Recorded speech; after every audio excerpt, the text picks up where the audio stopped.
주기도문 하심으로 새벽 기도회를 시작하겠습니다. 하늘에 계신 우리 아버지여, 이름이 거룩히 여김을 받으시오며 나라가 임하시오며 뜻이 하늘에서 이루어진 것 같이 땅에서도 이루어지이다. 오늘 우리에게 일용할 양식을 주시옵고 우리가 우리에게 죄 지은 자를 사하여 준 것 같이 우리 죄를 사하여 주시옵고 우리를 시험에 들게 하지 마시옵고 다만 악에서 구하시옵소서. 나라와 권세와 영광이 아버지께 영원히 있사옵나이다. 아멘. 찬송가 499장 찬양 드리시겠습니다.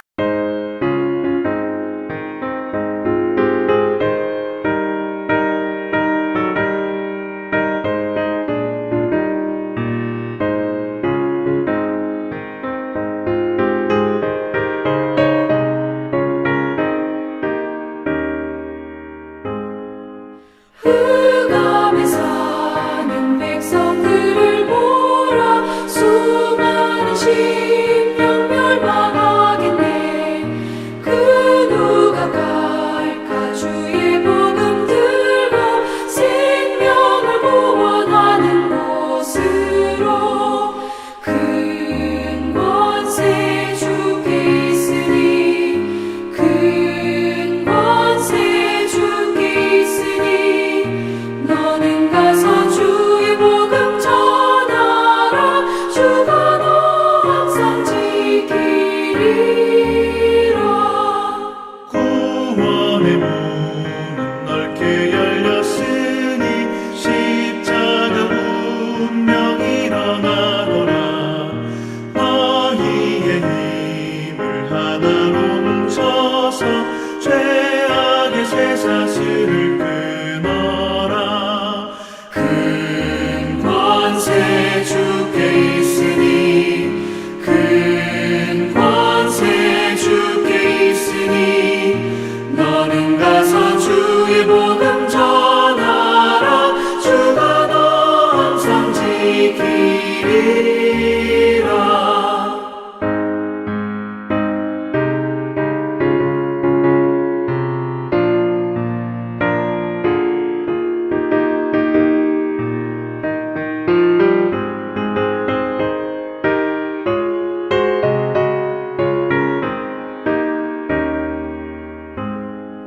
왜 너는 멸망길을 가려느냐. 주 음성 듣고 응답하여라. 널 구원하려 예수 죽었으니 생명의 참된 복음 전하라. 큰 권세 주께 있으니 큰 권세 주께 있으니 너는 가서 주의 복음 전하라. 주가 너 항상 지키리라. 온천하 만민 승리의 그날에 영광과 찬송 주께 드리네. 속죄함 입어 구원받았으니 기쁘게 할렐루야 부르세. 큰 권세 주께 있으니 큰 권세 주께 있으니 너는 가서 주의 복음 전하라. 주가 너 항상 지키리라. 하나님 말씀 우리 사도행전 28장 16절부터 23절입니다. 사도행전 16장 28장 16절부터 28장 16절부터 23절까지 한 목소리 합독합니다. 시작. 우리가 로마에 들어가니 바울에게는 자기를 지키는 한 군사와 함께 따로 있게 하시더라. 사흘 후에 바울이 유대인 중 높은 사람을 정하여 그들이 모인 후에 이르되 여러분 형제들아 내가 이스라엘 백성이나 우리 조상의 관습을 배척한 일이 없는데 예루살렘에서 로마의 손에 죄서 내바 되었으니 로마인은 나를 신문하여 죽일 제목이 없으므로 석방하려 하였으나 유대인들이 반대하기로 내가 마지 못하여 가이사에게 상소하며 내 민족을 고발하려고 하는 것이 아니라 이러므로 너희를 보고 함께 이야기하려고 청하였으니 이스라엘의 소망으로 말미암아 내가 이 쇠사슬에 매인 바 되었노라. 그들이 이르되 우리가 유대에서 네게 대한 편지도 받은 일이 없고 또 형제 중 누가서 네게 대하여 좋지 못한 것을 전하든지 이야기한 일도 없느니라. 이에 우리가 너의 사상이 어떠한가를 듣고자 하니 이 바에 대하여는 어디서든지 반대를 받는 줄을 알기 때문이라 하더라. 그들이 날짜를 정하고 그가 유숙하는 집에 많이 오니 바울이 아침부터 저녁까지 강론하여 하나님의 나라를 증언하고 모세의 율법과 선지의 말을 가지고 예수에 대하여 권하였더라. 아멘.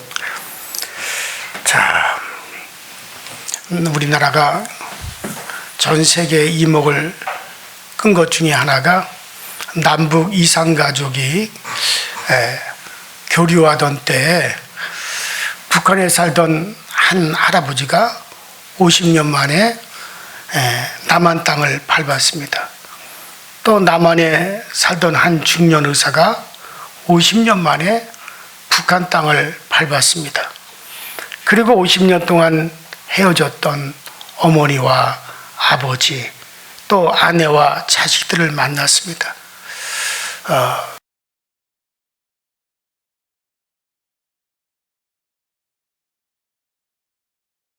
그들의 감격이 어땠을까? 전 세계로 그 이산가족의 만남의 상봉의 현장이 생중계되고 또 우리들은 그와 같은 것들을 다 지켜봤습니다. 오직 헤어진 가족을 만나겠다는 일념으로 그들은 죽을 수도 없었고 아플 수도 없었습니다. 내가 보기 전에는, 내가 만나기 전에는 결코 눈을 감을 수 없다. 내가 만나기 전에는 결코 이대로 내가 죽을 수는 없다. 그래서 삶을 포기할 수 없었고 이를 악물고 그들은 일어서고 또 일어서면서 우리의 소원은 통일, 이 노래를 얼마나 불러댔겠습니까? 매일매일 남녘의 하늘을 바라보고 매일매일 북녘의 하늘을 바라보면서 내가 죽기 전에 기어이 내 어머니의 모습을 봄고 내가 어머니 앞에서 큰 절을 올리고야 말리라.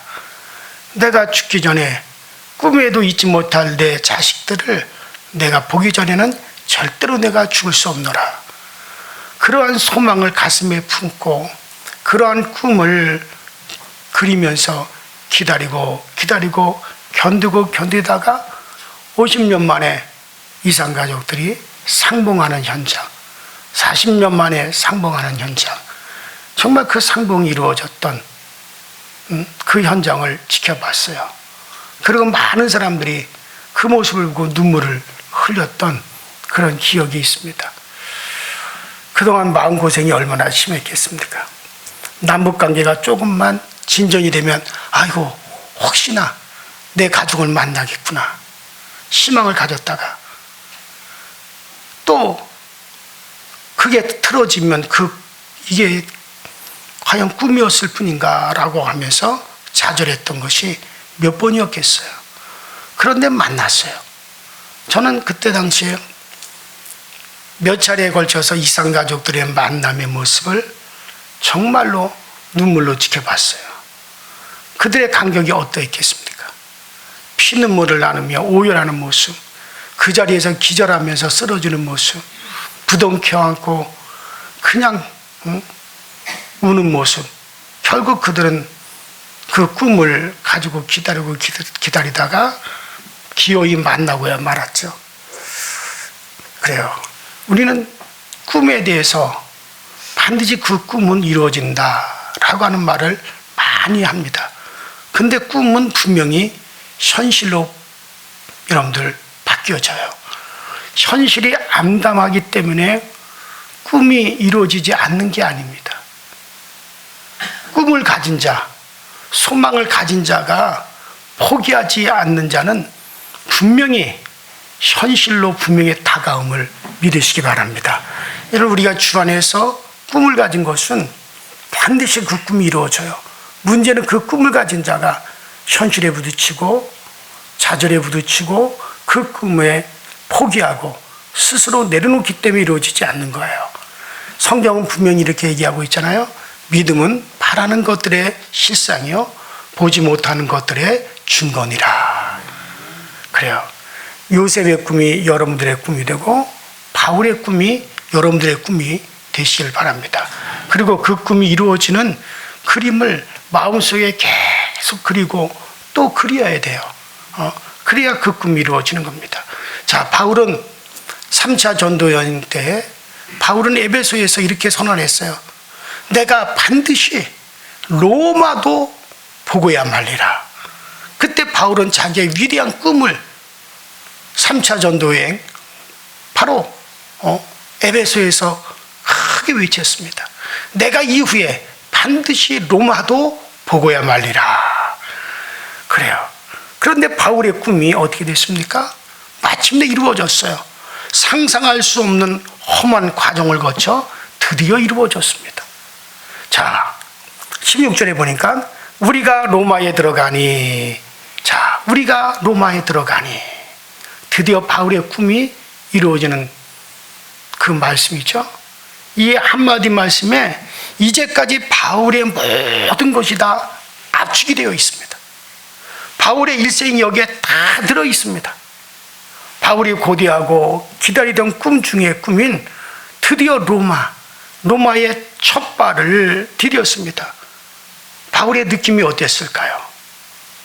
그러나 이 사도행전의 저자인 누가는 이 역사적인 사건을 짤막하게 한마디로 딱 기록하고 있습니다. 뭐였습니까? 우리가 로마에 들어가니, 이 한마디 속에 그 엄청난, 지금까지 그 엄청난 일들이 딱 함축되어 들어가 있습니다. 우리가 로마에 들어가니, 그러나 그 속에 무한한 내용이 숨겨져 있죠. 바울의 감격을 생각해 보세요. 다메섹으로 가는 도중에 예수님을 만나 그리스도인이 되어진 사건, 1차 전도여행, 2차 전도여행, 3차 전도여행, 죽을 수 없는 정말 그 바울의 험난한 과정, 수없는 고비, 핍박, 먹지 못하고 자지 못하고 감옥생활, 40에 하나 감한 매를 맞고 결박을 당하고 재판을 받고 14일 동안 죽음의 항해를 겪고, 이 모든 것이 딱 한마디에 함축되어 들어가 있어요. 우리가 로마에 들어가니, 여기에 다 포함이 되어 있습니다. 그런데 이 사도행전의 저자인 누가는 그토록 감격적인 사건을 왜 이렇게 간단하게 표현을 했을까? 쫙 늘어나도 되잖아요. 우리가 드디어 고생 끝에 그 어마어마한 핍박 끝에 정말 우리가 그 꿈을 포기하지 않았더니 마침내 우리가 로마에 들어왔습니다. 이런 식으로 감격적으로 쫙 늘어놓을 수도 있었는데 딱 한마디예요. 우리가 로마에 들어가니. 그토록 감격적인 사건을 왜 간단히 표현했을까? 그 모든 것은 다 하나님이 하셨기 때문에 그렇습니다. 다 하나님이 하셨습니다. 그러니 간단히 한마디로 표현하면 되는 거고, 오직 겸손뿐입니다. 바울이 로마에 오기까지 과정을 설명한다면 책을 몇 박스를 써야 될 것입니다. 그러나 한마디뿐입니다. 어떻게 보면 하나님은 아주 간단한 걸 좋아하시는 것 같아요.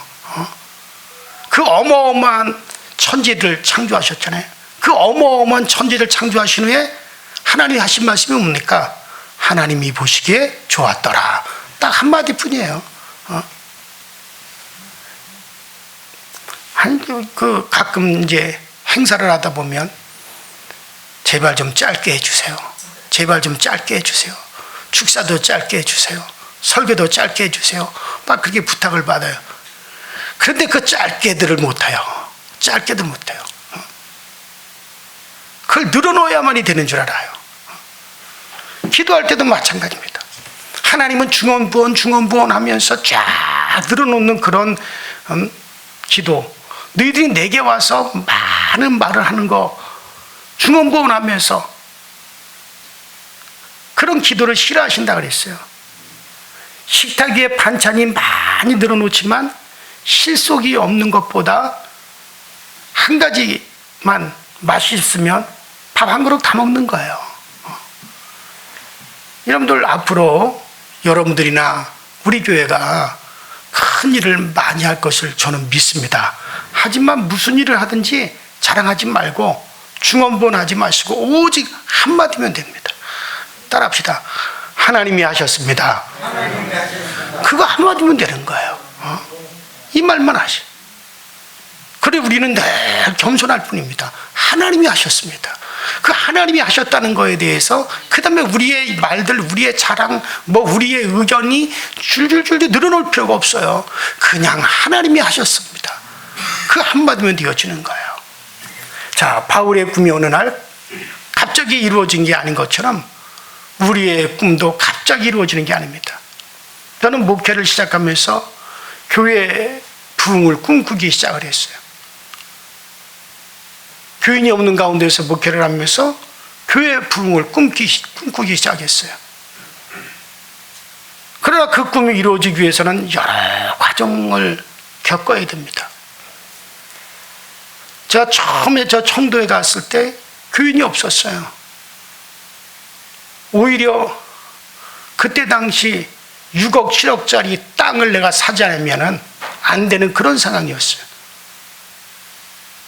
저는 목회를 시작하면서 제가 38년 전에 7억의 부채를 지고 시작을 했어요.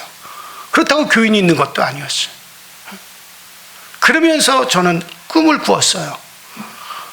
교회가 부흥되고 교인이 늘어나는 꿈을 꿨어요. 그렇다고 해서 한꺼번에 막 되는 게 아니잖아요. 처음에는 내가 꿈을 꾼다고 해서 100명, 200명이 되는 게 아니잖아요. 처음에 제가 주보를 5장을 만들었어요. 5장이 채워진 다음에 10장, 그 다음에 20장, 30장. 10명에서 어느 날 100명이 되는 게 아닙니다. 100명에서 어느 날 200명이 되는 게 아니에요. 100명이 되기 위해서는 먼저 10명이 되어야 되는 거예요. 그러나 그 과정도 쉽지 않습니다. 교회에 문제가 생길 수도 있고, 전도되어서 잘 나오던 사람이 다른 교회로 옮겨갈 수도 있고, 물질적으로 더 어려워질 수도 있고, 또 목사와 성도가 부딪힐 수도 있고, 성도 간에 불화가 생길 수도 있고, 뭐든지 생각하지 못한 일들이 일어나요. 그런 일들이 생길 수 있습니다. 그러나 그 모든 과정에서 10명에서 20명으로, 30명으로, 40명으로 교인들이 100명이 되었을 때 제가 그 예배를 인도하고 나서 혼자 딴 데 가서 춤을 췄어요. 드디어 100명이 되었다. 예배 인원이 100명이 되었다. 여러분들 마찬가지예요. 사도행전의 목적도 1년 동안 우리가 쭉 이 사도행전을 살펴왔습니다. 내일이면 사도행전이 다 끝이 나는데 1년 동안 우리가 사도행전을 쭉 살폈다고 해서 이게 다 이루어진 게 아닙니다. 하지만 수많은 과정, 수많은 사건을 겪으면서 반드시 이루어짐을 믿고, 특별히 성령의 역사, 또 회복과 또 교회가 결국에는 모든 것이 다 우리는 마침내 부흥되어짐을 믿습니다. 열매를 거두기 시작하는 그때 지금보다 훨씬 더 놀라운 축복을 우리가 누리게 될 줄로 이건 분명한 거예요. 사도행전을 살펴보면서 반드시 그렇게 한 걸음 한 걸음 차곡차곡 이루어지는 거예요. 우리 사도행전 주로 바울의 이야기인데 그 바울의 이야기를 통해서 우리는 정말 한 걸음씩 한 걸음씩 마침내 그것들이 그 꿈이 이루어지는 것, 그것을 우리는 이 사도행전을 통해서 우리가 볼 수가 있는 거예요.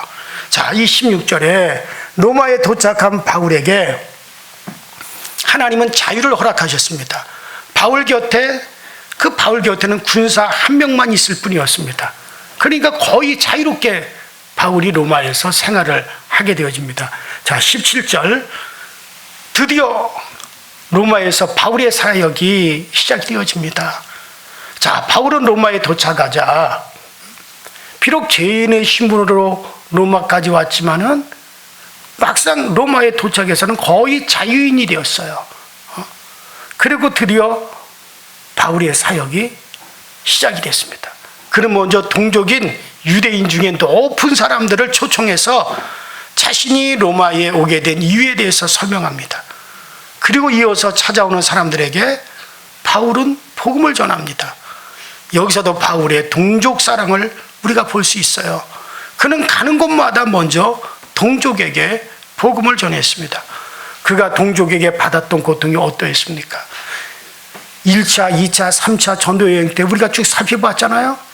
바울은 가는 곳마다 유대인들의 핍박이었어요. 유대인들에 의해서 죽임을 당다가 살아난 적도 있고, 유대인들에 의해서 40이 하나 가만 퇴장도 받았고, 유대인들의 돌에 맞기도 하고, 유대인들에 의해서 어마어마한 핍박을 받았습니다. 그렇게 동족에게 받았던 고통이 한마디로 말하면 죽도록 고통을 받았습니다. 유대인들은 그 자기의 동족인 바울을 죽이지 못해서 안달이었어요. 그럼에도 불구하고 로마에 도착하자마자 제일 먼저 유대인들 중에, 로마에 살고 있는 유대인 중에 지체가 높은 사람들을 자기가 거주하는 곳으로 초청을 합니다. 그리고 그들에게 복음을 전합니다. 왜 그렇습니까? 사랑하기 때문에 그러는 거예요. 자, 로마서 9장 1절로 3절에 보면은 바울의 동족 사랑이 어느 정도인지 알 수가 있죠. 내가 그리스도 안에서 참말을 하고 거짓말을 아니하노라. 내게 큰 근심이 있는 것과 마음에 그치지 않는 고통이 있는 것을 내 양심이 성령 안에서 나로 더불어 증거하노니, 나의 형제 곧 혈육의 친척을 위하여 내 자신이 저주를 받아 그리스도에게서 끊어질지라도 원하는 바로라. 그러니까 자신은 저주를 받아 그리스도에게서 끊어질지라도 나의 동족들은 구원을 받아야 한다는 거예요. 이거야말로 정말 민족 사랑이죠. 즉 유대인이 구원받는 것 때문에 나 자신이 지옥에 간다고 한다면 기꺼이 가겠다고 그렇게 소리치고 있는 겁니다. 이건 보통 사랑이 아니에요. 흉내낼 수 없는 엄청난 자기 동족들에 대한 사랑이었습니다. 여러분들이 가족을 사랑하십니까? 이 땅에서 부모가 자식에게 줄 수 있는 가장 큰 사랑은 그들에게 예수 그리스도의 복음을 전하여 예수 믿게 하는 겁니다. 바울은 자기가 자기 동족들, 자기 혈족들에게 가장 큰 사랑은 그들로 하여금 예수 믿게 하는 것이라고 생각하기 때문에 내가 지옥에 떨어지는 것이라도 나는 그것을 원하노라라고 했어요. 이 땅에서 자식이 또 부모에게 줄 수 있는 가장 큰 사랑도 뭡니까? 예수를 믿게 하는 거예요.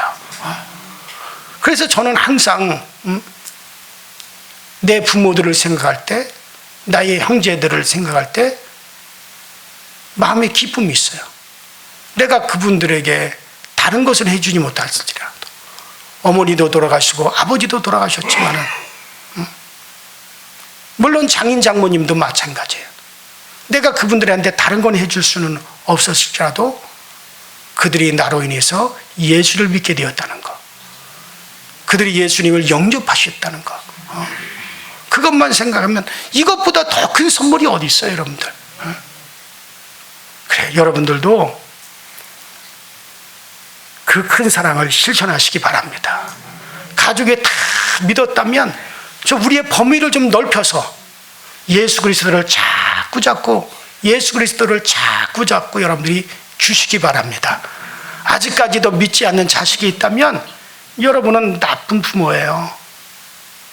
그리고 부모님 중에 믿지 않는 분이 계신다면 여러분들은 아직 나쁜 자식이에요.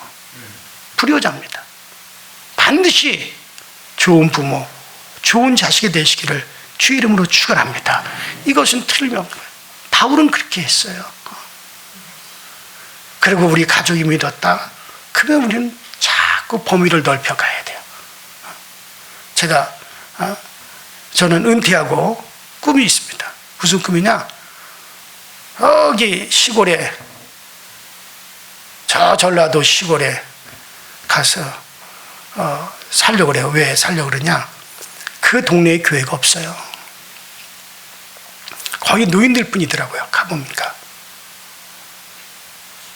한 가구가 한 80여 가구가 돼요. 교회도 없고 예수 믿는 사람도 없는 것 같아요.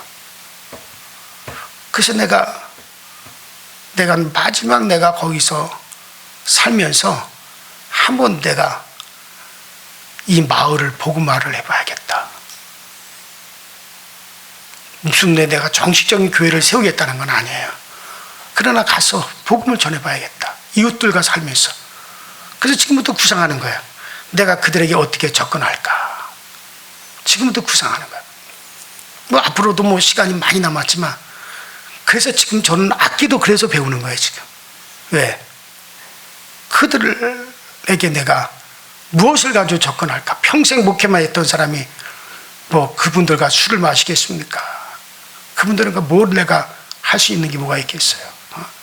그래서 여러 가지도 지금부터 한번 생각해 보는 거예요.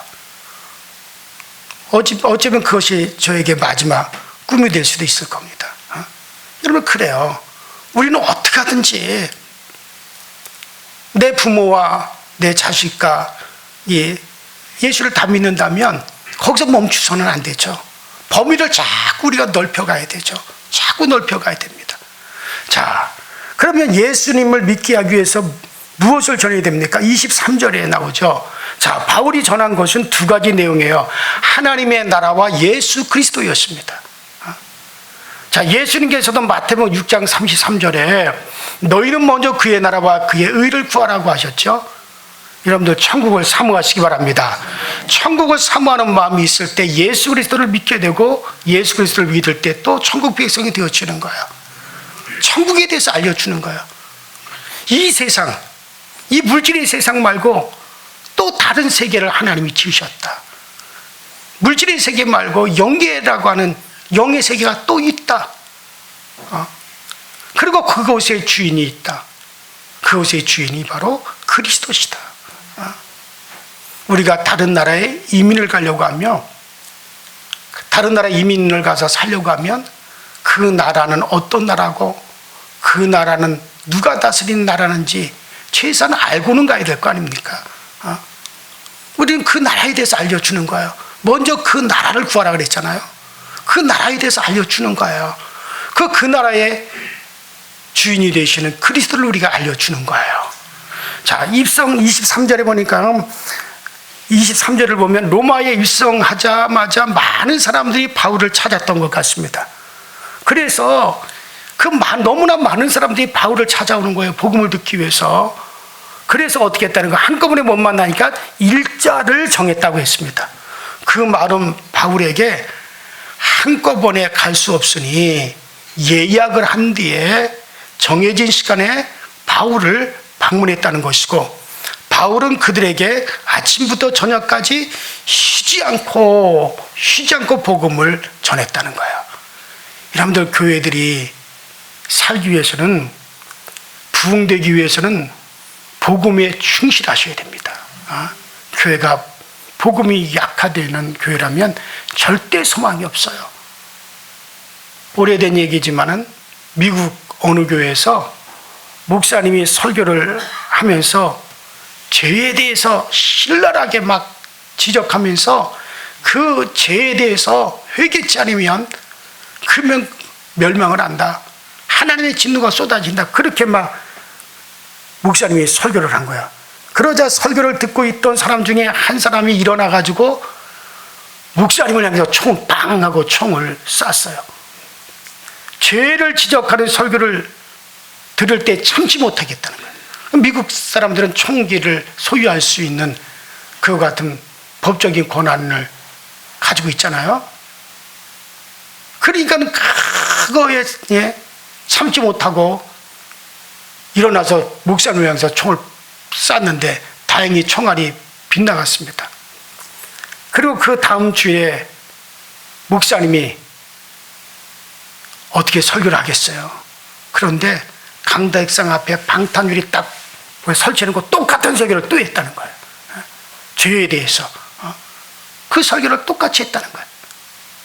그 후에 그 교회가 어떻게 되었는지는 모르겠지만 저는 틀림없이 힘있고 건강하게 부흥하는 좋은 교회가 되었을 거라 생각합니다. 복음에 대해서 굽히지 아니하고 말씀에 대해서 굽히지 아니하고 복음이 약화되지 않았을 때 여러분들 교회는 살게 되어지는 거예요. 그 목적을 위해서 교회를 하나님이 주님께서 자신의 핏값으로 교회를 세우셨는데 그 목적. 근데 교회가 복음이 오늘날 약화되면 어떻게 되겠습니까? 물론 힘이 있는 복음이 전파된다고 해서 다 모든 사람들이 받아들이는 건 아닙니다. 여러분, 그러기에 찾아가는 복음이 있고 찾아오는 복음이 있어요. 지금까지 바울은 어떤 복음을 전했습니까? 찾아가는 복음이었어요. 바울이 그 발로 찾아다니면서 복음을 전했어요. 그러나 지금 바울에게는 어떻게 해요? 사람들이 찾아와요. 찾아오는 그들에게 바울은 복음을 전하고 있습니다. 자, 물론 다음 시간에 찾아오는 복음과 또 찾아가는 복음에 대해서 말씀을 드리겠지만 어쨌든 우리는 복음을 들고 찾아 나서기를 바랍니다. 쭉 전도하러 가는 겁니다. 가는 것은 적극적이에요. 적극적인 행동이 있은 후에 그 다음에 찾아오는 역사도 일어나는 겁니다. 여러분들의 정말 우리 교회가 부흥되기 원한다면 적극적으로 우리가 때를 얻든지 묻었든지 하나님 나라를 전하고 그리스도를 전하는데 우리가 힘쓰셔야 됩니다. 가서 강권하여 내 집을 채우라 라고는 이 말씀처럼 가서 우리가 데려올 수 있고 강권할 수 있는 여러분과 제가 될 수 있기를 주의 이름으로 축원합니다. 우리 이제 다 같이 합심해서 기도합니다. 자, 드디어 바울의 꿈이 이루어졌습니다. 내가 로마를 보고야 말리라. 내가 마침내 로마에까지 가서 이 복음을 전하리라. 그 꿈을 포기하지 아니하고 여러 가지 어려움과 고통 속에서도 그 꿈을 향하여 끊임없이 전진했더니 마침내 바울은 드디어 로마에 들어갔습니다. 또 로마에서 복음을 전했습니다. 여러분들, 우리의 꿈도 이루어집니다. 그 꿈꾸는 자가 그 꿈을 포기만 하지 않는다면, 끝까지 포기만 하지 않는다면 우리의 꿈은 현실 이루어집니다. 여러분들의 가족 모든 식구들이 복음을 받는 이미지를 그리면서 그 꿈을 포기하지 않고 여러분들 기도하시기 바랍니다. 다 같이 주여 한번 부릅니다. 주여, 전능하신 하나님 우리 아버지, 주님 은혜와 주의 사랑에 감사를 드립니다. 너희는 강권하여 나가 정말 이 복음을 전하라고 말씀하셨고